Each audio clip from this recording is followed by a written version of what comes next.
नमस्कार दोस्तों, खुशबू क्लासेज में एक बार फिर से आपका स्वागत है। I am Arun, working as an officer in public sector bank from last 3 years. तो दोस्तों, आज के हम इस वीडियो में मैं फाइनेंशियल अवेयरनेस या फाइनेंस का एक बहुत ही इंपॉर्टेंट टॉपिक रेशियोज डिस्कस करने वाला हूं, जो कि बैंकिंग में एक इंटेग्रल पार्ट है और बैंकिंग में बहुत ही कॉमनली ये जो है किसी भी लोन करते समय बहुत ही कॉमनली यूज किया जाता है। ये टॉपिक सभी बैंकर्स के लिए भी इंपॉर्टेंट है, चाहे वो जीआईबी सीआईबी के एग्जाम के पर्पज से हो या तो फिर बैंकिंग की डेली लोन्स की प्रैक्टिकल लाइफ से हो। और साथ ही साथ जो लोग बैंकिंग एक्सपीरियंस हैं ये उनके लिए भी इंपॉर्टेंट है, क्योंकि उनके लिए फाइनेंशियल अवेयरनेस पढ़ना जरूरी होता है, जो कि रेशियोज उसी का ही एक पार्ट है।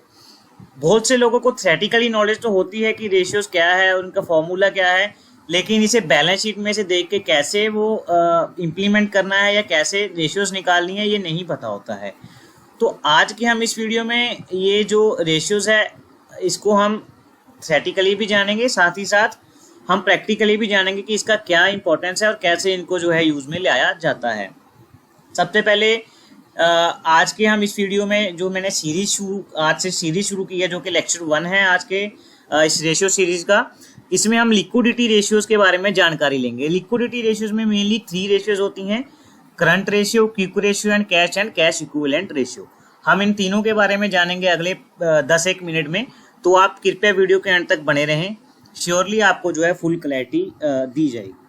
तो ज़्यादा समय न वेस्ट करते हुए चलिए शुरू करते हैं। सबसे पहले करंट रेशियो का आपको फॉर्मूला पता होना चाहिए, जो कि current asset upon current liability है। यानी जब आप करंट एसेट को करंट लायबिलिटी से डिवाइड कर देते हो तो आपके पास क्या निकल के आता है? Current ratio. अब बहुत से लोगों को यही नहीं पता होता है कि करंट एसेट क्या होते हैं और करंट लायबिलिटी क्या होती है। अगर आपको यही नहीं पता तो करंट रेशियो आपका नहीं निकल के आएगा। सबसे पहले आपको करंट एसेट बताते हैं कि क्या होता है।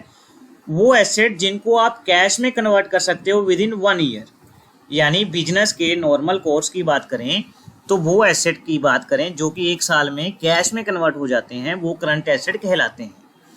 करंट एसेट के कुछ एग्जांपल भी साथ ही देख लेते हैं ताकि आपको माइंड में पिक्चर बन जाए और फिर आपको आगे भूले ना आप।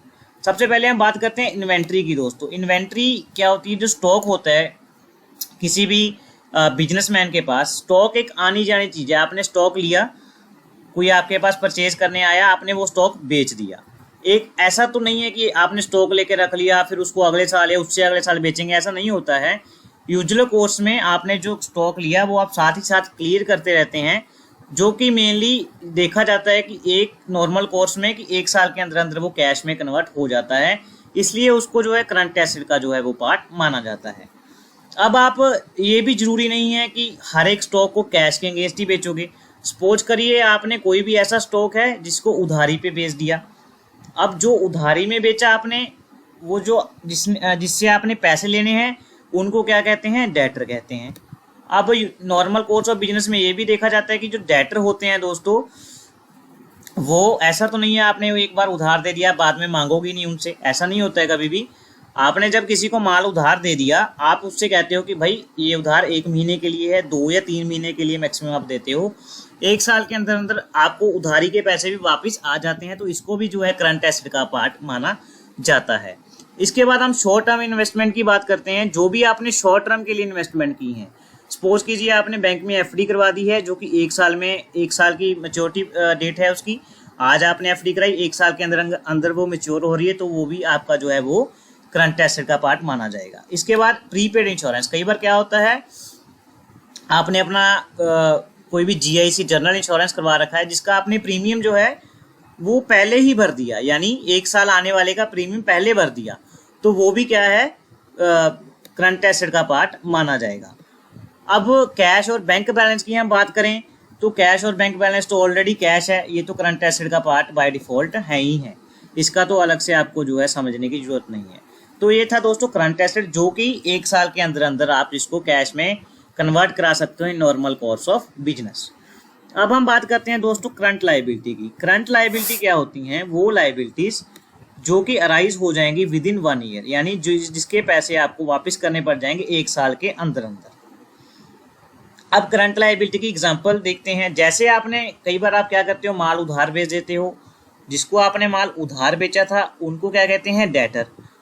अब कई बार क्या होता है, आप भी किसी से माल उधार ले सकते हो, तो जिससे आपने माल उधार लिया है उसको हम क्या बोलेंगे, क्रेडिटर। अब भाई आपने जिसको माल उधार दिया था, आपने उसको 1 महीने का टाइम दिया था कि मुझे 1 महीने के अंदर पैसे दे जाए। अब आपने जिससे माल लिया है वो भी आपको कुछ टाइम देगा कि मुझे 1 या 2 महीने के अंदर पैसा दे दे। ऐसा तो नहीं है कि वो सालों साल वेट करता रहेगा। 1 साल के अंदर अंदर जिससे आपने माल उधार लिया और आपको 1 साल के अंदर अंदर पैसे चुकाने हैं, वो सभी क्रेडिटर की कैटेगरी में आएंगे और उसको करंट लायबिलिटी के अंदर रखा जाएगा।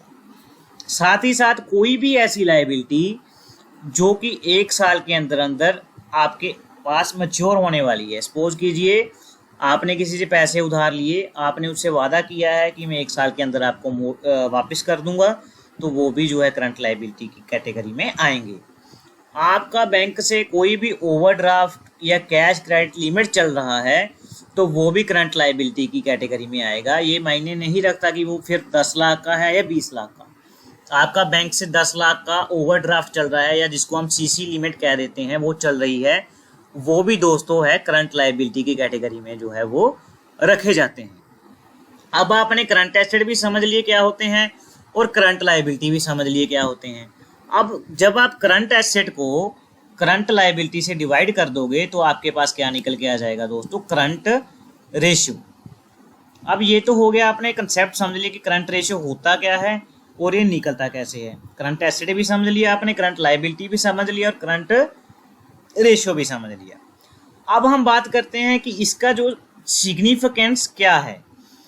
सिग्निफिकेंस दोस्तों ये है कि करंट रेशियो जब आप निकालते हो तो इसमें ना एक वर्ड यूज होता है कि आइडियल करंट रेशियो क्या है। अक्सर बैंकिंग में ये देखा जाता है कि जिस आइडियल करंट रेशियो 1.33 या इससे अबव को आइडियल करंट रेशियो कंसीडर किया जाता है। अब आइडियल करंट रेशियो का क्या मतलब है, आप जब करंट एसेट को करंट लायबिलिटी से कंपेयर करते हो दोस्तों, इसका क्या मतलब है कि 1 साल के अंदर अंदर जो आपके पास पैसे आएंगे वो आपको करंट लायबिलिटी वालों को देने हैं, क्योंकि करंट एसेट वही है ना जो 1 साल के अंदर अंदर आपके पास पैसे या कैश में कन्वर्ट हो जाएंगे, और करंट लायबिलिटी क्या है जो 1 साल के अंदर अंदर आपको देनदारी है आपकी, मतलब 1 साल के अंदर अंदर आपको मांगने वाले भी आ जाएंगे आपसे।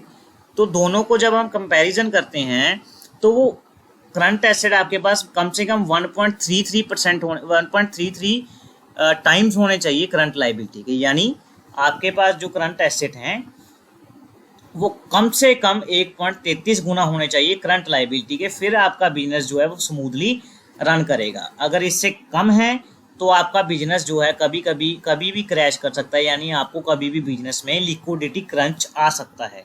लिक्विडिटी क्रंच मतलब आपके पास लेने वाले ज़्यादा खड़े हो सकते हैं, आपके पास पैसा आएगा नहीं लेकिन लेने वाले तो आएंगे ही ना। देने वाले के पास तो आपको जाना पड़ेगा, लेकिन लेने वाले तो आपकी दुकान पे आके खड़े हो जाएंगे कि भाई हमारे पैसे दो। तो इसके क्या होता है, आपके पास कम से कम 1.33 गुना होना चाहिए करंट एसेट करंट लायबिलिटी से, फिर उसको जो है आइडियल माना जाता है। अब दोस्तों बात करते हैं आइडियल से भी। कई बार क्या होता है किसी की करंट रेशियो 3 होती है, 4 होती है, तो वो कह देते हैं हमारे पास तो भाई बहुत पैसा है तो हमें तो किसी की चिंता करने की जरूरत नहीं है। लेकिन अकाउंटिंग और फाइनेंस क्या कहता है, ये भी मूर्खता है, क्योंकि आपके पास जो फंड्स हैं वो आइडियल पड़े हैं, मतलब आप उसको यूज में नहीं लेके आ रहे। जो आपके फंड्स आइडियल पड़े हैं, अगर आप कहीं पे भी वो इन्वेस्ट कर दो तो आपको कुछ ना कुछ प्रॉफिट अर्न करके देंगे। तो इसका क्या मतलब है, करंट रेशियो आइडियल रेशियो के आसपास रहना चाहिए।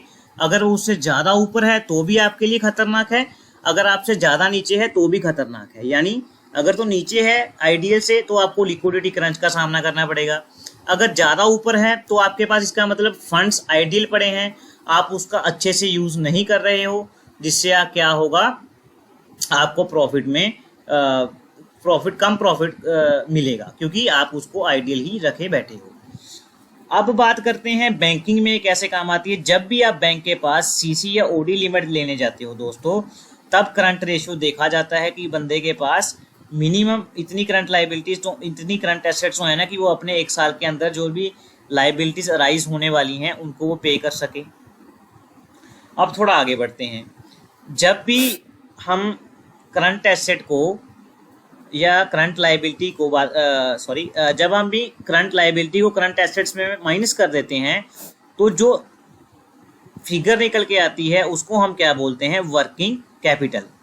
यानी करंट एसेट और करंट लायबिलिटी के गैप को जो भी फिगर आएगी या जो भी आपके पास आएगी टर्म, उसको हम क्या बोलेंगे, working capital. Working capital current asset minus current liability, जैसा कि मैंने आपको अभी बताया, ये कब काम आ जाती है। जैसे सपोज कीजिए आपके पास करंट एसेट है 1 लाख के, आपके पास जो करंट लायबिलिटी है वो कितनी है, 80,000 की।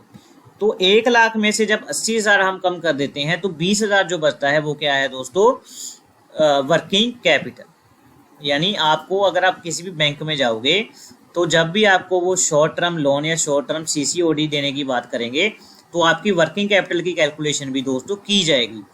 क्या करेंगे, वो आपके करंट एसेट में से करंट लायबिलिटी कम कर देंगे। जैसे अभी एग्जांपल लिया था, 1 लाख में से जब 80,000 कम करेंगे तो 20,000 जो आ जाता है, उसी बेसिस पे आपका वर्किंग कैपिटल असेस करके, गैप असेस करके वो आपको सीसी या ओडी लिमिट सैंक्शन करने की बात करेंगे। तो दोस्तों ये था पूरा कंसेप्ट करंट लायबिलिटी का, करंट एसेट का और करंट रेशियो का। अगर आपको इसमें से कोई भी दिक्कत है तो आप नीचे कमेंट बॉक्स में साथ ही कमेंट करके पूछ सकते हैं। अगर आपको लगता है कि कहीं भी समझाने में या कुछ भी गलती हुई है तो भी आप कमेंट कर सकते हैं, हम श्योरली नेक्स्ट वीडियो में उसको अपडेट करेंगे। तो आगे हम बात करते हैं, अब लिक्विडिटी रेशियोज में आगे बढ़ते हैं। जैसा कि मैंने आपको स्टार्टिंग में बताया था, वैसे तो यूजुअल कोर्स में जब हम लोन करते हैं तो करंट रेशियो ही काम में आता है, लेकिन आपको पता होना चाहिए कि लिक्विडिटी रेशियोज के अंदर एक तो क्विक रेशियो भी होती है और एक cash and cash equivalent ratios भी होती है। आपको इसमें ज़्यादा डीप जाने की जरूरत नहीं है, आपको सिर्फ इसका फॉर्मूला पता होना चाहिए। अगर हम फॉर्मूले की बात करें तो करंट एसेट में से जब आप इन्वेंट्री निकाल देते हो तो वो क्विक एसेट आ जाते हैं दोस्तों। क्विक एसेट को करंट लायबिलिटी से ही डिवाइड करना है तो वो क्या निकल के आ जाएगा आपके पास, क्विक रेशियो। फर्क क्या है, करंट रेशियो में हमने करंट एसेट को करंट लायबिलिटी से डिवाइड किया था, लेकिन क्विक रेशियो में आपको क्या करना है, करंट एसेट वही लेने हैं लेकिन सिर्फ इन्वेंट्री को उसमें से स्किप कर देना है या माइनस कर देना है, और अपॉन उसमें डिवाइडेशन में करंट लायबिलिटी को ही रखना है। जो ये क्विक रेशियो है, जैसे करंट रेशियो आइडल कितना था 1.33, 1.33, तो क्विक रेशियो आइडल कितना है 1:1। और कैश रेशियो क्या होती है, cash and cash equivalent upon current liability. जैसे वहाँ हमने उसको current asset upon current liability किया था, कैश में सिर्फ आपको कैश फैक्टर में ध्यान में रखना है कि अगर आपके पास कैश कितना है ताकि आप करंट लायबिलिटी पे कर सकें, क्योंकि कैश भी ऐसा फैक्टर है। अब डेटर से पैसे मांगने जाओ, जिससे आपने उधारी, आपने जिसको माल उधार बेचा हुआ है, आप उससे पैसे लेने जाओ, वो श्योर नहीं होता है कि कभी भी आपको पैसे देगा। वो हो सकता है आपको कह दे कि कोई बात नहीं सर, 1 दिन में दे देंगे, 2 दिन में दे देंगे, लेकिन कैश एक ऐसा फैक्टर है जो आपके पास पड़ा है। तो ये रेशियो इसलिए इंपॉर्टेंट है क्योंकि इससे पता चल जाता है कि आपको कितने % आपके पास कैश पड़ा है। अगर आपको सभी लेने वाले आज ही आ जाएं तो आप उसके कितने % अभी क्लियर कर पाओगे, क्योंकि ये रेशियो वो रिप्रेजेंट कर देती है। तो दोस्तों ये था रेशियोज पे फर्स्ट लेक्चर। मैंने अपना बेस्ट देने की कोशिश की। अगर आपको फिर भी लगता है कि कहीं इम्प्रूवमेंट की ज़रूरत है तो आप नीचे कमेंट बॉक्स में कमेंट कर सकते हैं, क्योंकि आप भी बहुत लोग एक्सपीरियंसड हो मेरे से, हो सकता है आप कुछ नया सुजेस्ट करो जिससे हम इम्प्रूवमेंट कर सकें।